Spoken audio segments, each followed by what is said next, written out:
There's a new tune on the streets of Tehran. The bazaar is full of shoppers admiring Iran's finest wares. But until now, trade has remained only within these walls. People like Gholam are struggling to make ends meet. He's owned his carpet shop for nearly 30 years, and business has never been so bad. In the last years of the sanctions, we couldn't export anything. Our customers went to Turkey, Afghanistan and Pakistan. We need to increase the quality of our product so we can re-attract them. President Rouhani is hoping for more reformist parliament members like Elias Hazrati to push through change. First, we're going to deal with the issues of production.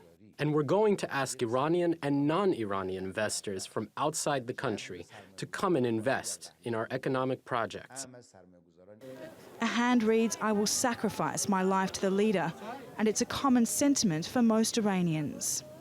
I think sanctions are not important for us, and we will follow and obey our leaders' orders, inshallah. We, Iran, want to be friend of the world under the pretext of mutual relationship, not one-sided relationship as it was in the time of the Shah. While prosperity builds, a shift in foreign policy closer to home is unlikely. Whether conservatives or reformists win the election, Iran's policy with Syria and Iraq would never change. However, the relationship with the US and Europe will change, especially if Europe wants to come and invest in Iran. But as investment comes, change is expected to be slow and staggered, with a close eye on how tradition and modern meet. Sally Ayhan, TRT World, Tehran. And on the back of that, Sally Ayhan joins me now from Tehran. Sally, polls have been open now for several hours. Tell us, what's the mood like in the capital?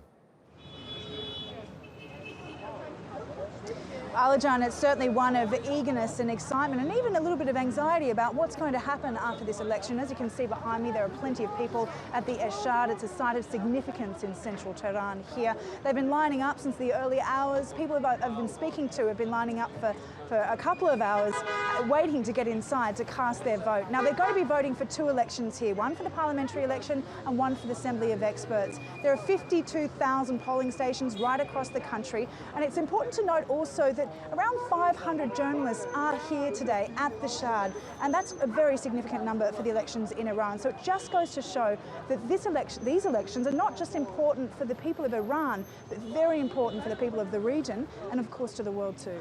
So 55 million people eligible to vote. What are the people's hopes and expectations from today's crucial elections? Obviously, a lot of people feel that Iran has been battered after more than 10 years of being sitting under sanctions, and they're quite eager to see Iran open up to the world, to push through and really prosper.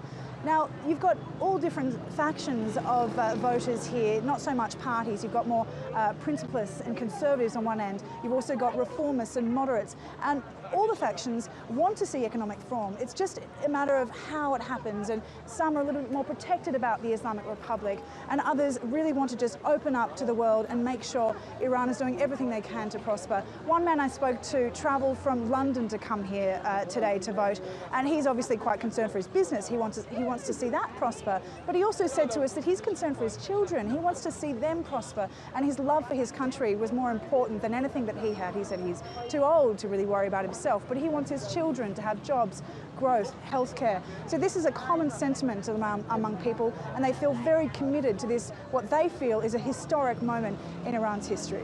All right, Sally Ayhan joining us live from Tehran. We thank you for that update.